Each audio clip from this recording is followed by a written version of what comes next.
Hi there, welcome to Explain This, a podcast where we try to explain complex things in simpler ways for people of all ages. I'm your host Jin Kim, and today we're going to talk about the alleged root of all of our problems according to the internet. Capitalism. Let's get started. Capitalism. Love it or hate it, unless you come from a small handful of countries that utilize a communist or socialist type centrally planned economy, you live in a place whose economy is based on capitalism. You might have heard, maybe especially more so in recent times, of how evil capitalism is and how many or most of our modern problems stem from so-called late-stage capitalism. But what even is capitalism? Is it the system of buying and selling goods and services with money? Is it the opposite of communism? Is it an economic system or a political ideology? Is it really the root of all evil? As with so many topics on this podcast, capitalism is a complex, layered concept that can't be boiled down to just one two-dimensional face. So let's see if we can peel back the layers of the capitalism onion and decide for ourselves whether capitalism is good versus evil, or both. As usual, let's start off by explaining capitalism to you as if you're a child.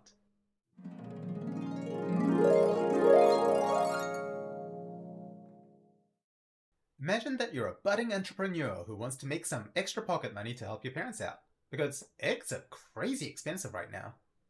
You decide you're really good at making lemonade and the good people of your neighborhood deserve quality, refreshing lemonade, so you decide to make a lemonade stand.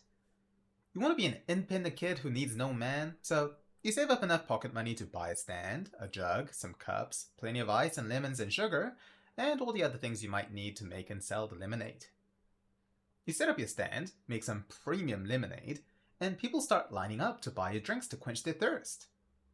Here's the awesome part. Because you own all the stuff you need to make the lemonade, you get to keep all the profits. So if it only costs 25 cents to make a glass of lemonade and you sell it for $1, you make 75 cents. Hooray! But here's the kicker. You can make even more money if you can get more people to drink your lemonade, and if you can charge them more per glass. Obviously, you can't just jack up the prices for no reason. People will demand a cheaper lemonade somewhere down the road, like that jerk Jimmy who's selling his lemonade for only 90 cents a glass. Ugh. So, you need to come up with better recipes for tastier lemonade, or include perks like a buy 10 get 1 free card or something like that. Also, you can make more profit by making it cheaper to make lemonade. Like if you save up enough money, you could buy one of those tools that can squeeze all the juice out of the lemon, so you don't have to do it by hand. This means you can make more lemonade every minute, and you don't get as tired. What a solid investment. Heck, if your lemonade stand gets even more popular, you could pay some of your friends like Jesse and James to run the stand, while you focus your time on coming up with ideas to make your business grow and how to make your lemonade the #1 lemonade in town compared to all your competitors. Over time, thanks to your innovations and entrepreneurship, your business grows, and you have lemonade stands on every street. You make tons of profit that you keep reinvesting into your business, constantly improving the efficiency of lemonade production, making tastier lemonades, and so forth. All thanks to capitalism. Now you can buy all the eggs you want. But there's a dark side to capitalism. What if Jesse and James want higher wages so they too can afford eggs? What if you decide to fire them because they cost too much to employ and hire Misty and Brock who are willing to work for half the pay because they're desperate? What about all the lemon leftovers like the skin that's overfilling the rubbish bin and getting really stinky? What about the kids in the neighborhood blaming you for their lemonade addiction and weight gain? Yeah, business is hard.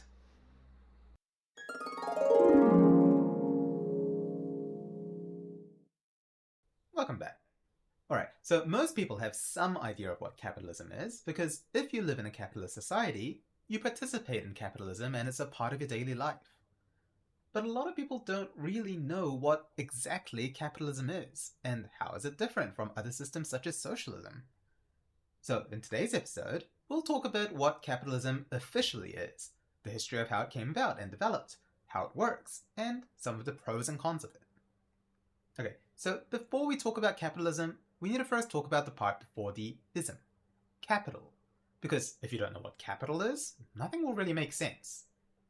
Capital is essentially the resources a business needs to use to produce goods and services, which is a very fancy way of saying it's the stuff you need to run a business and make things worth selling. This includes material goods such as machinery and factories that can actually make the goods, things involved in distribution such as vehicles and packaging, but also intangible things such as intellectual property, know-how such as recipes and brand value. Importantly, the labor force, as in human workers, don't count as capital. Funny tidbit.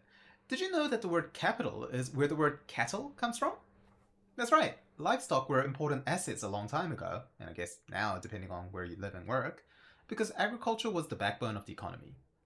And because cows were the most versatile and common form of livestock, they were named cattle after the word capital, because they were the main movable assets compared to other quote-unquote real assets, as in real estate or property. Anyway, the reason why capitalism is named after capital is because the whole shtick is about who owns the capital. The formal definition of capitalism is an economic system where private individuals or businesses own and control the means of production and distribution for goods and services. Okay, let's break that down. First of all, capitalism is an economic system. As in, it's not really a political ideology per se, describing how a government runs or how power is distributed in a nation. That said, economic systems do dictate or suggest how much the government can interfere with the economy. Economics is essentially the study and theory of how resources should be distributed amongst a group of people. If we have a chocolate bar to share amongst 5 friends, that's economics.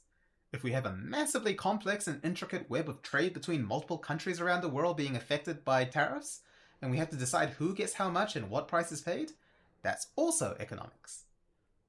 In capitalism, the core philosophy of how resources should be distributed is that individuals, whether it's a single person or a group of people in a corporation or business, owns and controls the so-called means of production. You often hear memes about workers seizing the means of production, but what does that actually mean? Well, if you're paying attention, you'll remember that this is literally what capital is. That is, the things you require to make stuff that you want to sell. In capitalist systems, the capital belongs to capitalists, as in people who can afford to buy them. This ranges from little Timmy buying his wooden pallet lemonade stand to a multinational corporation purchasing an entire car manufacturing plant. This is in contrast to systems such as feudalism, where the nobility controlled the lands that could be farmed on by the serfs, or communism, where, technically speaking, the means of production were shared by all of the workers in a community. It's actually pretty simple when we break it down this way, right? All capitalism is a system where any person can invest in and buy the stuff that can make other stuff, and sell the goods and services for a profit. And because the means of production are controlled by many individuals and businesses instead of a single entity such as the government, capitalist systems rely much more on the free market than systems such as communism. Free markets are what they sound like. Imagine something like the Grand Bazaar of Istanbul, or even your local farmer's market. A free market is an economy where everything is dictated by the 2 main forces of economics, demand and supply.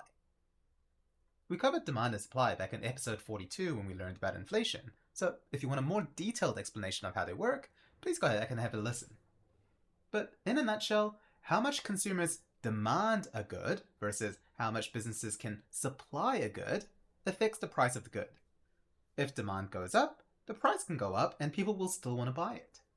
If supply goes up, the price will fall as there is more competition and people will just look for the cheapest version. The opposite holds true for both. Low prices mean higher demand and lower supply, as more people want to buy it and fewer people want to sell. According to the theory of laissez-faire, which means let do in French, if I pronounced it correctly, the market should self-correct and the ideal price point will always be found when you leave private transactions to happen on their own, thanks to the invisible hand of supply and demand. For example, because of demand and supply, it is usually in the best interest of individuals and businesses to keep their goods and services high quality at reasonable prices while continuing to innovate and invest in better capital to continue growing their profits and grow the business. This is what free market economics is. Let the market do its thing, and things will be groovy. But is it really? Don't worry, we'll talk more about free markets in a little bit. In general, capitalism relies on free market economics, but it's not defined by it. This is probably the biggest error people make when thinking about capitalism. In reality, there's lots of different types of capitalism. Yes, there are pure free market capitalist systems such as the British economy during the Industrial Revolution, but you can also have mixed economies where there are government intervention and control over market forces. And to understand this, we need to learn about the history of capitalism. The concept of buying and selling goods with money goes back a long time. It's really not a new concept. What matters more, like we explained, is who controls the means of production. As humanity figured out agriculture, we were able to leave behind our hunter-gatherer lifestyle because farms provided a great incentive of staying in one spot and settling down. Improving agricultural techniques and technologies meant a massive boost in calorie production, which was enough to feed whole societies, and villages became towns and eventually cities. In the early days of agriculture, the main means of production were two assets we mentioned before: real estate, as in land to farm on, and livestock, both to use as food and as beasts of burden who could work the fields. These means of production were typically owned by rich and powerful nobles. In most cases, the ruling class such as royalty.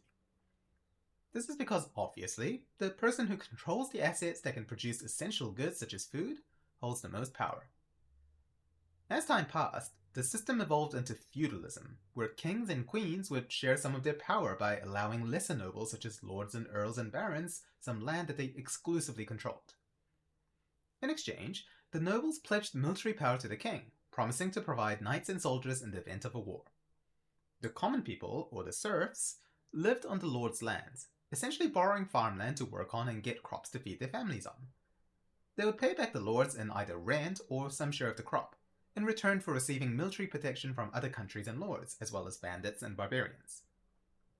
This system worked reasonably well for hundreds of years, and it was especially prevalent in medieval Europe and Japan. But over time, the common people got a little bit pissed about the inequality of the system. For example, imagine never being able to own land because you were born a peasant. It meant that you were stuck in a cycle, never being able to escape your social class. Peasants and serfs had limited rights as well, and the standard of living back then was, let's just say there were much to be desired. So over time, feudalism started to fade away, mostly thanks to paradigm shifts, humanism, revolutions, and technological progress. By the 17th century, feudalism was pretty much gone as the commercial revolution happened and economies expanded from local farmlands to interconnected cities trading goods such as crops, spices, and fabrics. This allowed people to buy things that couldn't be sourced locally, as well as allowing people to specialize more. Like, if your neighboring country has really good conditions for raising cows and producing milk, wouldn't it be better if you focused on your strengths such as grains and just trade grain for milk? This is how mercantilism came about.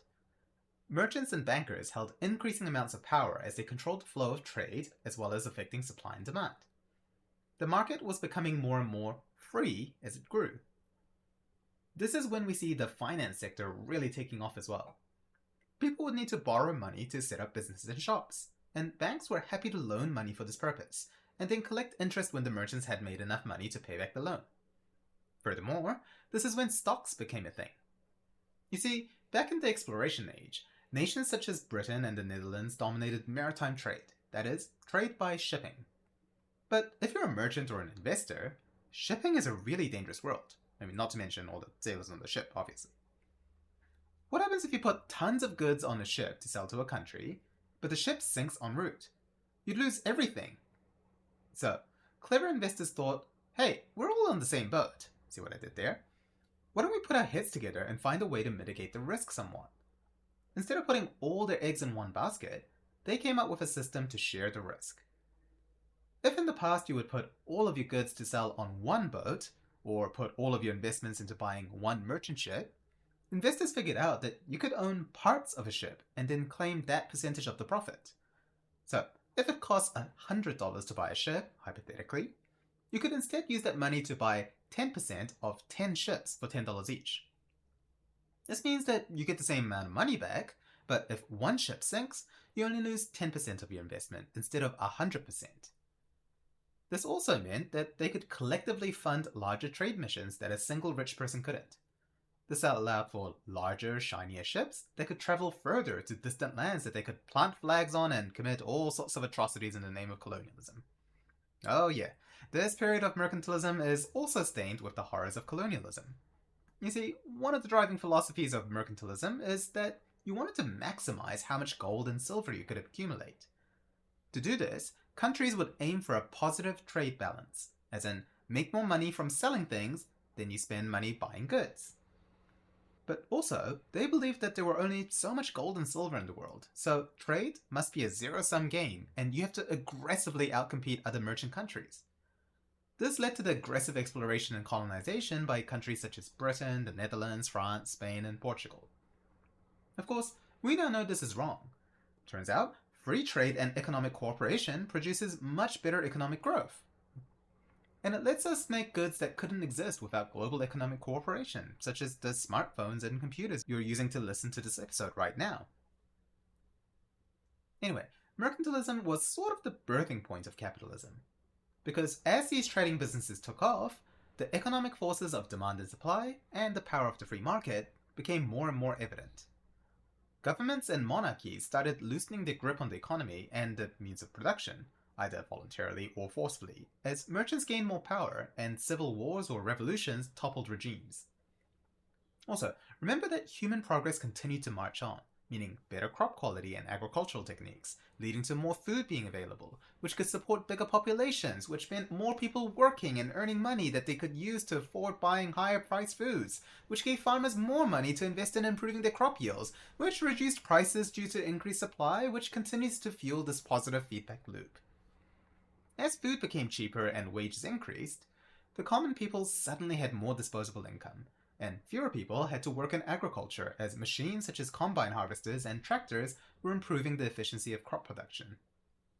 I mean, back in 1520, approximately 80% of the English population worked on farms, but by 1800, this number had slashed down to 36%.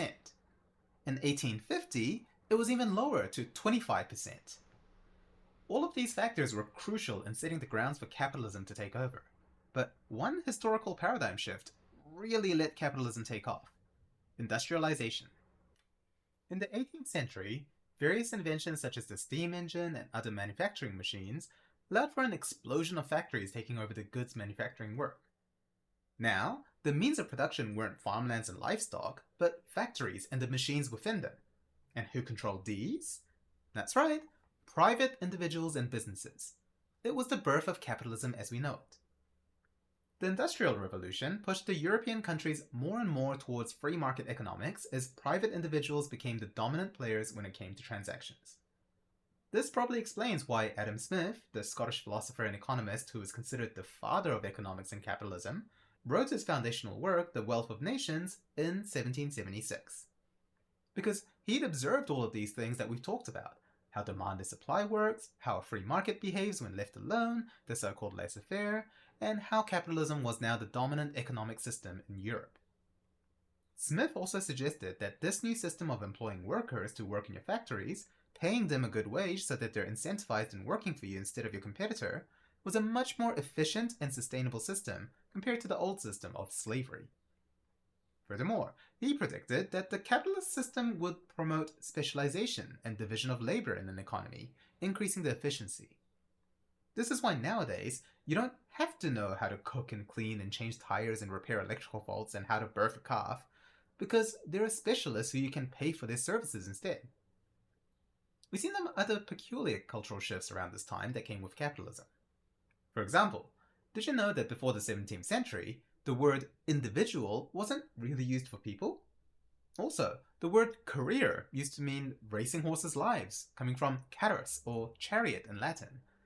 It only started being used to describe people's working lives from the 19th century, showing how capitalism shifted how we view labor and work. Because not only did capitalism shift who owned capital and the means of production, but it also empowered the common people to become both consumers and producers, driving the forces of demand and supply and influencing how the economy grows and shrinks. And so, capitalism was born. Thanks to capitalism and the Industrial Revolution, European nations such as Great Britain saw an explosive growth in their economies and wealth. But even from the beginning, people started noticing the dark sides of capitalism. The biggest downside of capitalism is the fact that one of its core tenets is a double-edged sword, that it relies on incentivizing competition and maximizing profit. This means that businesses are ideally focusing on improving work conditions and keeping wages high to incentivize workers to come work for them and to constantly innovate and improve their products so that demand will increase. But it might also result in exploitation of workers, such as employing literal children and increasing the length of the shift or compromising worker safety to reduce costs. It might also mean businesses cutting corners, resulting in poorer quality products. There's also the issue of wealth and income inequality.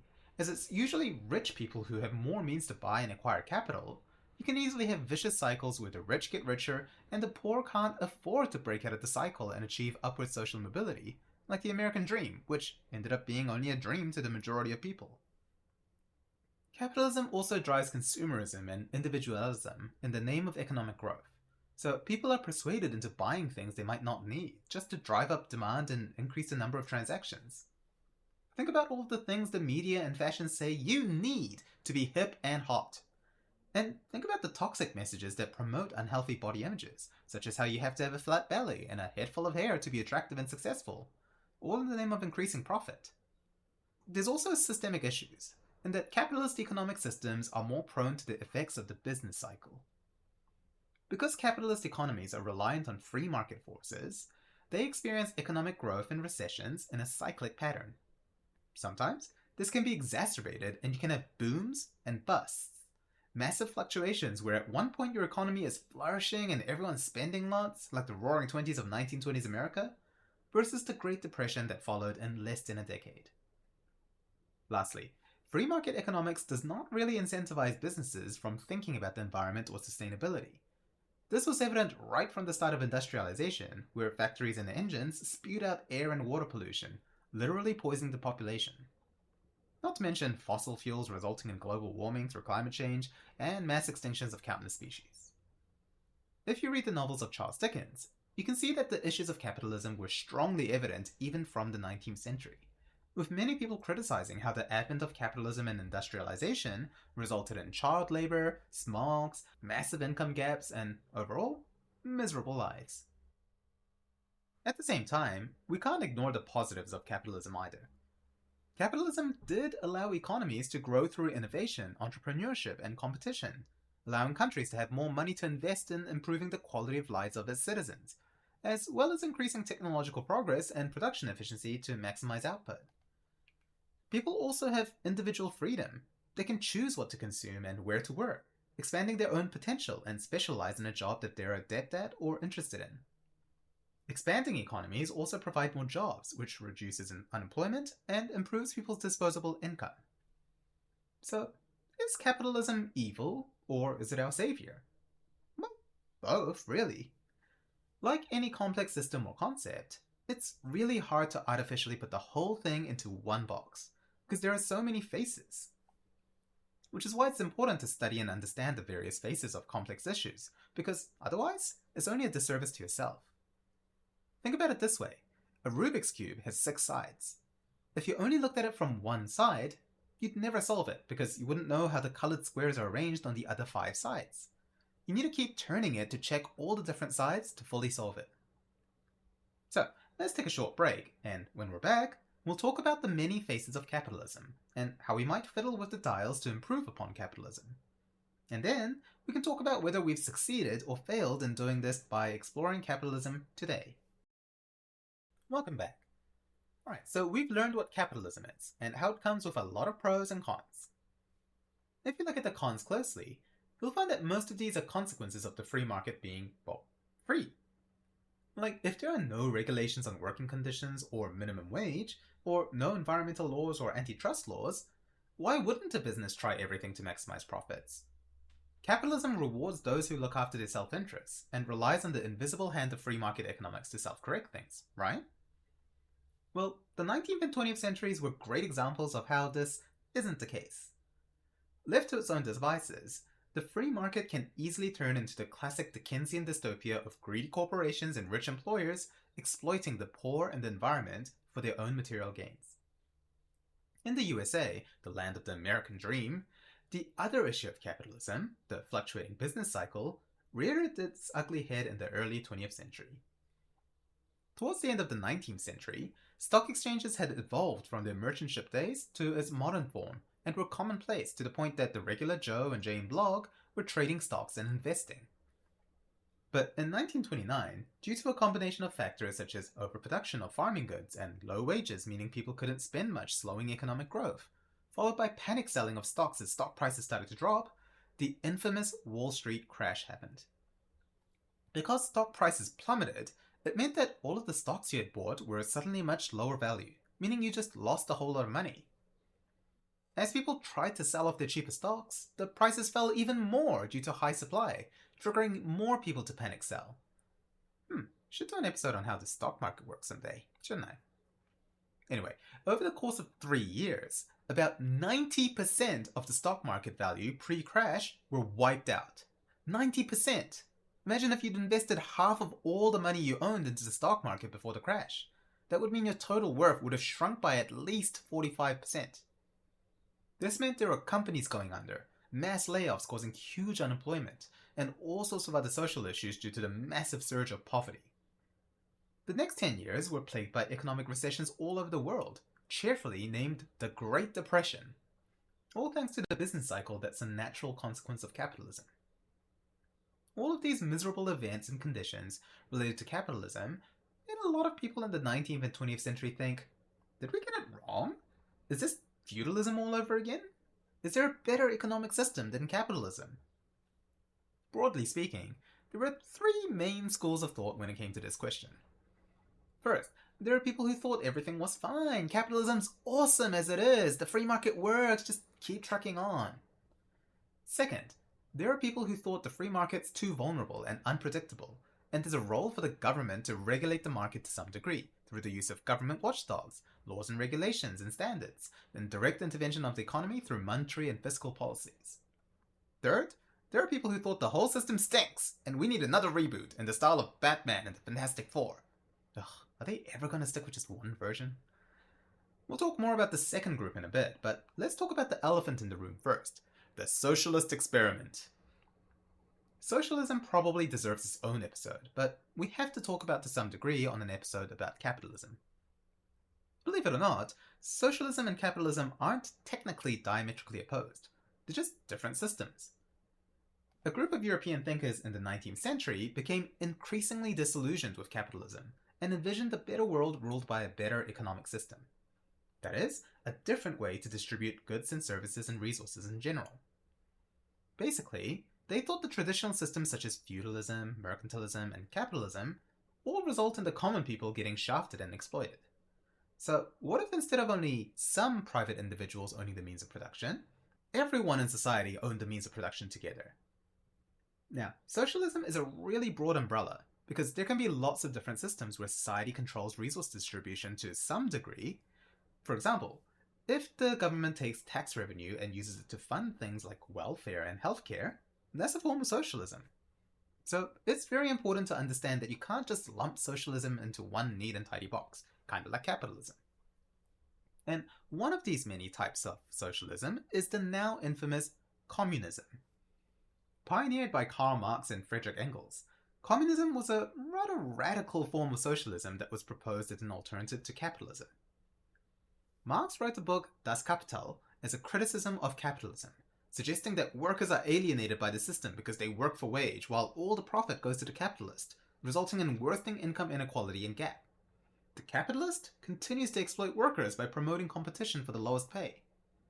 He theorized that this will eventually result in a class struggle, as the workers will want better wages and working conditions, while capitalists will want to spend less to maximize profits. Ultimately, he thought that the working class, the proletariat, will revolt by unionizing and consolidating power, forming a political party to attain this power, and then seizing the means of production from the capitalists, or the bourgeoisie. To cut a long story short, many groups of people were inspired by this political ideology, and subsequently, countries such as Russia, China, and Cuba were ruled through communism. In this system, there was no private ownership of, well, pretty much anything, because society owned everything and everyone had equal access. Society-ism, socialism. Except some people were more equal than others. Read George Orwell's Animal Farm for more details on that. In the communist economy, there was no free market because the government coordinated how resources were distributed. They set quotas and prices and how much of anything should be produced. Everything was centrally planned, hence the term centrally planned economy. This meant that the forces of demand and supply were completely shackled. Wages didn't vary on how specialized you were. Everyone earned the same. Everything cost the same, and manufacturers had no incentive to make newer, hotter products because there was no competition. Again, this episode isn't really about socialism and communism, so we won't go into the details. But for a lot of obvious reasons, such as production inefficiencies, lack of availability and variety of goods and services, widespread corruption, and so forth, communism didn't work out well, and within 100 years, it was evident that capitalism won. Formerly communist countries either crumbled and were reborn as capitalist countries, or at least adopted elements of the free market, such as in China. Like I said, economic systems are super complex, and utopian ideals are really hard to implement in the real world. But socialism and communism certainly made some good points, like maybe the government should have some influence over the economy to protect its people? This is where the concept of mixed economies come in, because people realize you don't have to be all in or nothing. Economic systems have three major dials you can adjust. The first dial comes back to the definition of capitalism. How much capital can be privately owned? On one hand, you have extreme systems such as North Korea, where individuals own nothing, because they're still practicing pure communism. In the case of the United States, we can say that the dial is set about 2/3 towards individuals owning capital, because 1/3 still belongs to the government, such as federal lands and nationalization of utilities, etc. You often hear of the pros and cons of privatization in the news. Should we rely on the natural economic forces of capitalism and let private companies have control over all resources, such as water supplies, public transport, healthcare, and even the military? Or should the government control some of these elements so they prioritize things such as equitable access to healthcare and maintenance of things that don't generate profit, such as highways? Even in a capitalist economy, you can adjust the dial from the far left, where everything is controlled by the government, to the far right, where the government has no power over the individual when it comes to capital and resource allocation. The second dial is central coordination. How much control does the government have on what is produced? As we mentioned before, communist states were traditionally fully centrally planned economies. This meant that they dictated everything when it came to production. How many hammers were to be produced by the country next year?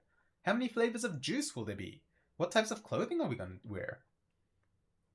Whereas the type of capitalism in industrial era Europe was as close to zero government control we can get. In the early days, the government had almost no regulations on how corporations could behave, or what and how many goods they were to produce. The economy was almost fully reliant on market forces. Nowadays, most governments are mixed, as in the government has some say in what is produced. This might be in the form of hard bans on certain illegal goods such as methamphetamine, to taxes disincentivizing the production and consumption such as tobacco, or subsidies and other incentives to promote things that may benefit the country or the environment, such as electric vehicles. Which brings us to our third dial that can be adjusted, the use of markets. In a fully centrally planned economy, the market has no say, whereas in a completely free market, everything depends on market forces. Again, mixed economies can take the best of both worlds. They can allow demand and supply to mostly set things like price, competition, and wages, but they can also have regulations such as a minimum wage, union laws that help protect workers' rights, and anti-monopoly laws to prevent one company owning 100% of the capital of one industry, then jacking up the prices because where else are you going to shop your groceries, scrub? Looking at you, New Zealand's supermarket duopoly issue. Anyway, by adjusting these three dials, you can still have a capitalist system that allows for private individuals to own capital, to incentivize profit, to promote competition and innovation, while protecting the common people and the planet. For example, maybe, just maybe, it's good to not have a system where the most common reason for bankruptcy is due to medical debt. Maybe the government should be able to guarantee that employees pay you a wage that allows you to be above the poverty line and afford a basket of essential goods for survival if you're working full-time already. Maybe it's a good thing to not let corporations monetize every element of our lives through the use of legislation and regulation. And maybe it's a good thing to not let corporations monetize every element of our lives through the use of legislation and regulation. And there are some positive signs that we're learning how to live with capitalism by adjusting these dials. In the UK, where you could argue capitalism kinda kicked off, income inequality was huge already by the start of the 19th century. In 1801, the top 5% wealthiest of the population made 40% of the total income of the country, 5% earning 40%, while the other 95% earned the other 60%. Seems hardly fair, doesn't it? And you think it would only be worse now given the problems of capitalism, but actually that's when income inequality peaked in the UK. The income gap actually declined for a while until 1977, but yeah, unfortunately it's been rising again the past 50 years in the UK, sitting at about 26% now. Whoops. But in the case of Japan, they were seeing the top 5% earn 20 to 25% of total income in the early 1900s. But in 2022, the number had fallen to 7 to 12%. That's a really positive sign to see declining inequality despite the growth of capitalism. Capitalism is a double-edged sword. On one hand, it promises huge increase in economic value, but the system disproportionately funnels it to the top wealthiest people, while the common people don't see the benefits as much. It also provides the opportunity for anyone to own capital, invest and earn, then move up the class ladder, but it's extremely difficult due to the rich setting barriers and consolidating the power. Take the famous boots theory that Sam Vimes of The Watch speak of in Sir Terry Pratchett's book Men at Arms. I'm just going to read you the excerpt because I could never phrase things better than the great Terry Pratchett. The reason that the rich were so rich, Vimes reasoned, was because they managed to spend less money. Take boots for example. A really good pair of leather boots cost $50. But an affordable pair of boots, which are sort of okay for a season or two and then leaked like hell when the cardboard gave out, cost about $10. But the thing was that good boots lasted for years and years. A man who could afford $50 had a pair of boots that'd still be keeping his feet dry in 10 years' time. While a poor man who could only afford cheap boots would have spent $100 on boots in the same time and would still have wet feet. This was the Captain Samuel Vimes' boots theory of socioeconomic unfairness. That's right. Due to the phenomenon of false economy or hallucinated economy, where it looks like you're initially saving money, but it ends up costing you a lot more in the long run, like Afterpay, it ends up being pretty expensive being poor. This is why socialist principles of the government putting in some boundaries and regulations of the free market has been so important in augmenting and improving capitalism. Another great example of this is how in the 1940s, the USA started regulating the markets much more, through the use of social security, fair labor standards, child labor prohibition, minimum wage, unions, and the SEC, and it led to even more economic growth, leading to the golden age of American capitalism. But have we really got it down pat? Have we perfected capitalism? If so, why are we still unable to afford a house, let alone a smashed avocado with a poached egg? Why are people burning out working jobs that are increasingly more difficult and complex, while having their purchasing power eroded thanks to wage rises not keeping up with inflation? As the comedian Celine Chica said in her skit, "Are you depressed, or is it just CAPITALIS?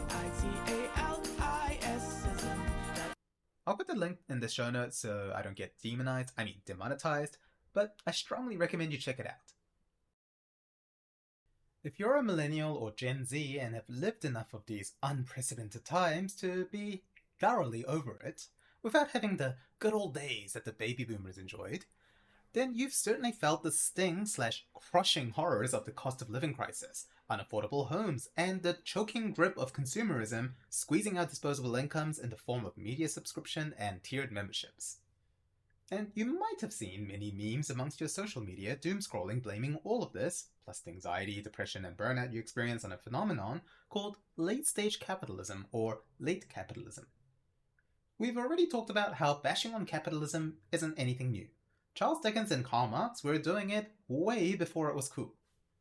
But despite all that happened in the 20th century, from the Great Depression to the Communist Revolution to the stagflation in the 1970s, it seemed like we hadn't learned our lesson, Because along came 2008 and we experienced yet another massive economic crisis at the scale of the Great Depression, the 2008 global financial crisis. This crisis was triggered by something called mortgage-backed securities and subprime loans, which we'll cover in the 2-minute explain. But essentially, it was a consequence of the growing ridiculousness of the financial sector taking bolder and brasher steps to make money, which led to overconfidence in the housing market, which resulted in the bubble popping and crashing the economy in the process. So that sucked, and we're still reeling from the effects of that. On top of that, companies such as Amazon started adopting strategies called fast scaling, where they would aggressively prioritize growth first, taking over the market with ridiculously cheap prices and technology, even if it was costing them money. Then, when they grew large enough, they'd reduce the cost of manufacturing and distribution by making it absolutely awful for the workers, while increasing prices to maximize profit. This would completely disrupt some industries that had been well established, such as supermarkets and bookshops, or the taxi systems in the case of Uber. Which is why we pay a monthly subscription for all the music and movies and TV shows we consume now, while owning nothing?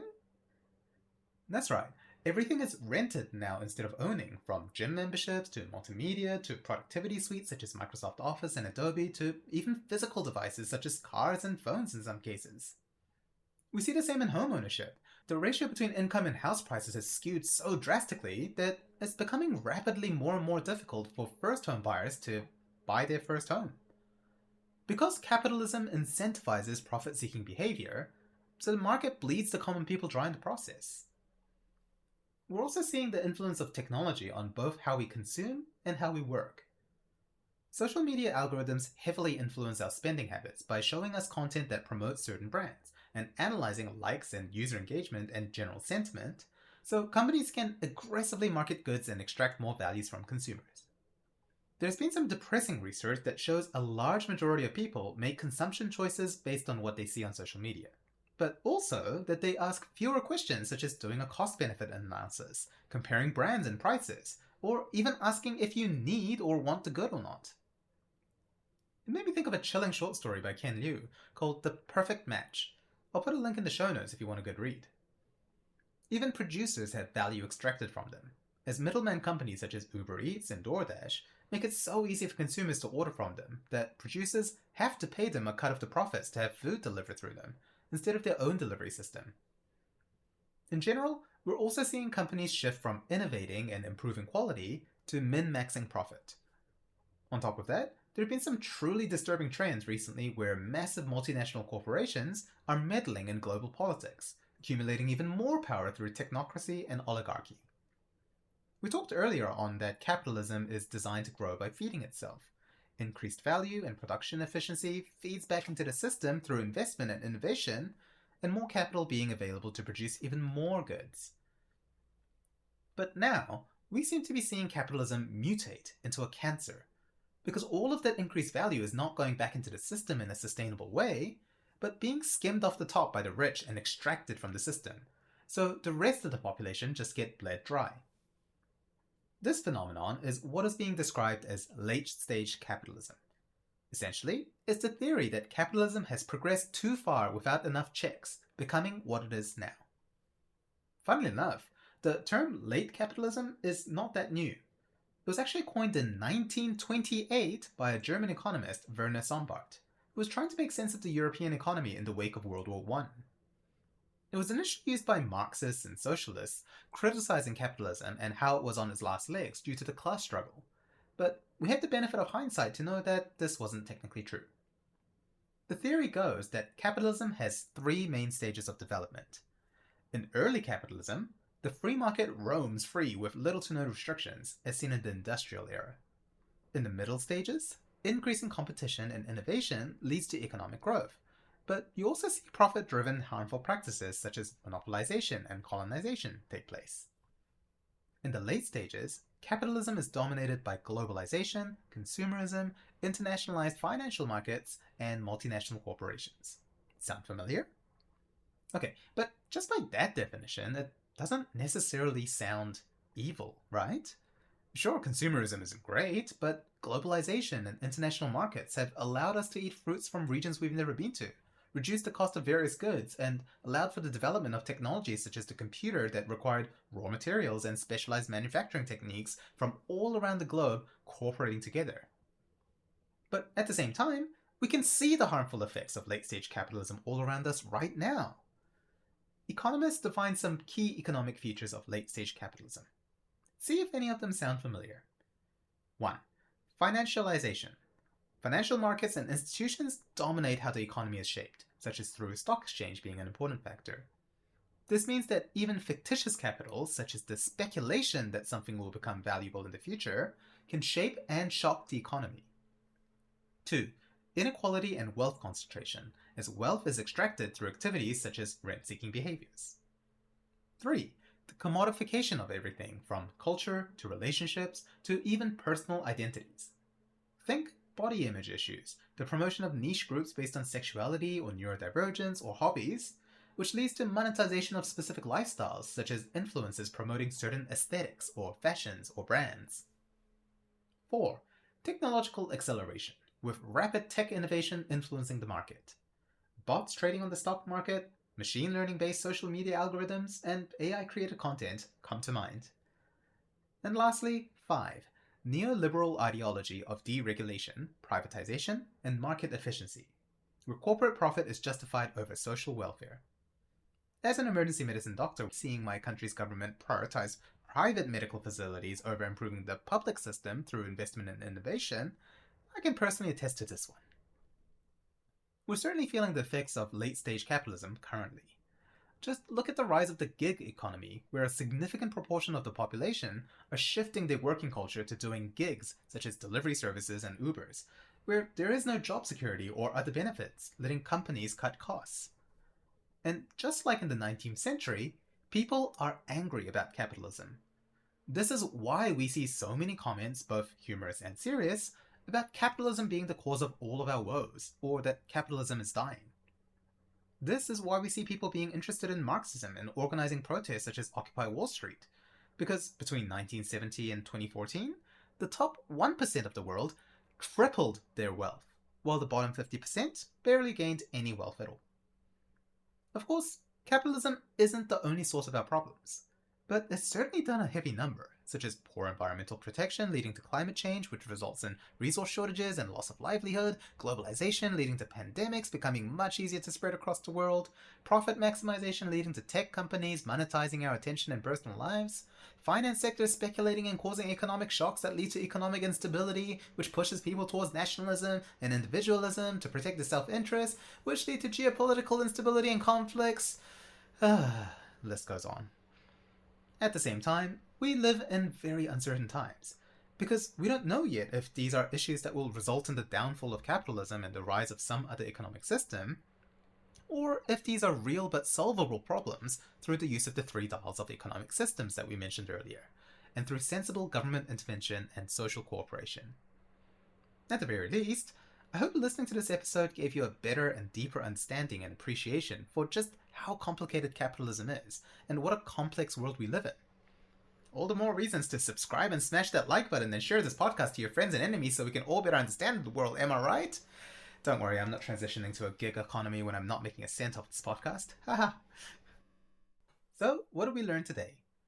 We learned that economics is the study of how resources are distributed between a group of people, such as a country. We learned that an important type of resource is capital, as in things we need to use to make more things, such as farmland and machines in a factory. We learned what capitalism is, an economic system where the capital, or means of production, belong to private individuals and businesses. We learned that this system helps foster economic growth and a chance for individuals to get wealthy through competition, innovation, and investment, ultimately rewarding profit-seeking behavior. But we also learned of the dark sides of capitalism, such as income inequality, economic crises such as the Great Depression, and environmental damage. We learned about the history of capitalism, the rise and fall of communism, and how most capitalist systems nowadays mix free market economics and socialist government policies. We also learned what late-stage capitalism is and how it affects us in the present day. Lastly, we learned that, holy heck, capitalism is confusing and complex. Alright, for today's 2-minute explain, Let's talk about one of the key villains of finance that resulted in triggering the 2008 global financial crisis: subprime mortgages. A mortgage is a loan you get from a bank so that you can afford to buy a house. Since most people don't earn enough to buy a house outright with cash, most homeowners have a mortgage and slowly pay this back over time while paying interest. The funny thing is, you might not be paying back the bank. You might be paying another bank or financial institution because your original bank can sell your mortgage to someone else. But this is potentially risky, buying someone's mortgage, because what if something goes wrong? What if you lose your job and you can't pay your mortgage repayments? Then you might default on the loan, and the bank who bought the mortgage from your original bank will lose money. They still get your house, which they can sell in the market, but they'll still lose some money. So at some point, banks came up with a clever scheme called mortgage-backed securities, or MBS. Remember how Dutch merchants figured out they can buy a portion of a trading ship instead of putting all of their eggs in one basket and losing it all if the ship sank? Banks did the same thing with mortgages. They packaged up thousands of individual mortgages into one pool, then sold shares of that pool to investors. This way, if one mortgage defaults, you wouldn't actually lose much money on your investment. Clever, right? These mortgage-backed securities sold like hotcakes because they promised higher returns than regular treasury bonds, and they looked really safe. Traditionally, the housing market's always been considered super stable, as house prices will generally rise with time. Also, worst comes to worst, if someone defaults, you could just sell the house off and make back the money. This meant that credit rating agencies who tell you how trustworthy an investment is gave these securities the golden AAA rating, the top rating. But over time, banks started running out of mortgages to sell because the demand for the MBS were so high. So banks started making it easier to get a mortgage so that there'd be more to sell. Traditionally, banks would be very careful to look at how much money you earn, what your credit rating was, like have you got any other loans like a credit card bill or student loan, or whether you've ever defaulted on a loan. If they sniffed out that you were too high risk and might default on your loan, they just wouldn't give you a mortgage. But the lure of profit from selling MBS was too high, so banks started lending dodgier mortgages. These are called subprime mortgages, because if a credit rating agency looked at it, they'd be like, oh, hell no, that's high risk. You might lose all of your money. Not prime at all. So, subprime mortgage or subprime loan essentially means high risk, crappy loans. As banks lend out more and more subprime mortgages, the MBS started filling up with these dodgy loans. But credit rating agencies were like, but the housing market's so stable. Look how the housing prices are going up. Still a AAA rating, no doubt. But this was because easy mortgages meant more people who shouldn't be able to get a loan were doing so and buying houses. More demand means higher price, so house prices shot up and created a housing bubble. There were a whole bunch of other dodgy stuff happening along this, such as collateral debt obligations, credit default swaps, synthetic CDOs, and CDO squared and whatnot, but I'm not going to bore you with all that. It all meant that the whole housing market, and subsequently the entire finance market, was building up like a house of cards, with crappy subprime mortgages building the foundation. Eventually, the crappy foundation crumbled and gave out. Turns out the subprime mortgages really were high risk, and homeowners started defaulting their mortgages at rapidly increasing rates. Prior to the 2008 financial crisis, the average rate of delinquency when people default on mortgages was about 2%. At the peak of the financial crisis, a whopping 9.2% of homeowners were defaulting on their loans. If you just look at subprime mortgages, the rate was actually closer to 25%, showing just how high risk they were and how the credit agencies really shouldn't have given mortgage-backed securities with subprime mortgages a AAA rating in the first place. The problems compounded from there. As mortgages defaulted, the banks were like, no problem, the housing market's doing super well. Let's just sell the house off and make back the losses. But because so many homes were foreclosing, supply rapidly shot up and house prices plummeted. This meant that A, banks weren't able to sell foreclosed houses or had to do so at a significant loss. But also B, homeowners now had mortgages far greater than the actual value of their house. And C, investors were losing money on these supposed golden AAA MBS and CDOs. The dominoes kept falling as the complex financial web burned down, until eventually banks were going bankrupt, people were fired en masse, and stock prices tanked. All in the name of seeking profits. If you're interested in this topic, I highly recommend the movie The Big Short, which highlights all of these and explains it in really helpful ways. Anyway, that's how the 2008 global financial crisis happened in 2 minutes. Longest 2 minutes ever, am I right? Well, that's it for today. Thank you for listening to Explain This. I hope you've learned something interesting and maybe even useful today. We'll see you next time. Bye for now. Explain This is written and hosted by me, Jin Kim. If you'd like to suggest a topic or just send a lovely message, you can email me at explainthiscast@gmail.com or follow me on social media on Facebook, Instagram, or Blue Sky.